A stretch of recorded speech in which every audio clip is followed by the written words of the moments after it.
യാതൊരു പ്രത്യക്ഷമായ ഒരു പ്രകോപനവും കൂടാതെ എന്തിനാണ് ഇസ്രയേൽ ഇറാനിൻ്റെ മണ്ണിൽ കയറിക്കൊണ്ട് ഇത്ര വലിയ ഒരു അക്രമം നടത്തിയത് എന്നാണ് ഈ വീഡിയോയിലൂടെ നാം പരിശോധിക്കുന്നത്. യുറേനിയം സമ്പുഷ്ടീകരണത്തിലൂടെ ആണവായുധങ്ങൾ നിർമ്മിക്കുന്ന പദ്ധതിയുടെ അവസാന ഘട്ടത്തിലാണ് ഇറാൻ എന്ന് ആരോപിച്ചുകൊണ്ടാണ് ഇസ്രയേൽ ഇറാനെതിരെ ഈ അക്രമം അഴിച്ചുവിടുന്നത്. ആണവ നിർവ്യാപന കരാറിൽ ഒപ്പുവെച്ച ഒരു രാജ്യമാണ് ഇറാൻ.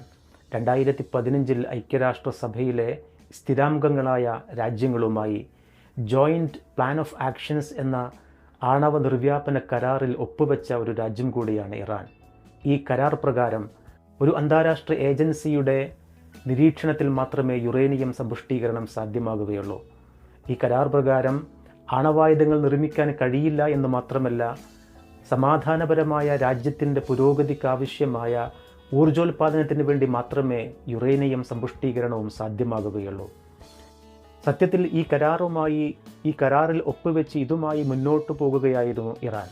പക്ഷേ ഡൊണാൾഡ് ട്രംപ് മറ്റു ചില കാരണങ്ങൾ പറഞ്ഞുകൊണ്ട് ഏകപക്ഷീയമായി ഈ കരാർ റദ്ദാക്കുകയും ഇറാനെതിരെ ഒരുപാട് ഉപരോധങ്ങൾ ഏർപ്പെടുത്തുകയും ചെയ്തു. യുറേനിയത്തിൻ്റെ സമ്പുഷ്ടീകരണം ഗണ്യമായി വർദ്ധിപ്പിച്ചു എന്നാണ് ഇസ്രയേലും അമേരിക്കയും സഖ്യകക്ഷികളും ഇന്ന് ഇറാനെതിരെ ആരോപിക്കുന്നത്.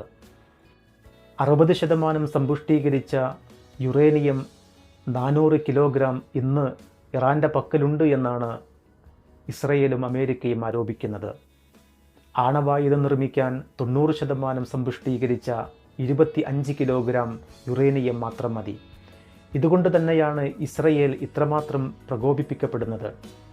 അണവായുധം നിർമ്മിക്കാൻ ഏതാനും കടമ്പകൾ മാത്രമാണ് ഇനി ഇറാനിൻ്റെ മുന്നിലുള്ളത് എന്നതുകൊണ്ടാണ് ഇസ്രയേൽ ഇത്രമാത്രം പ്രകോപിപ്പിക്കപ്പെടുന്നത്.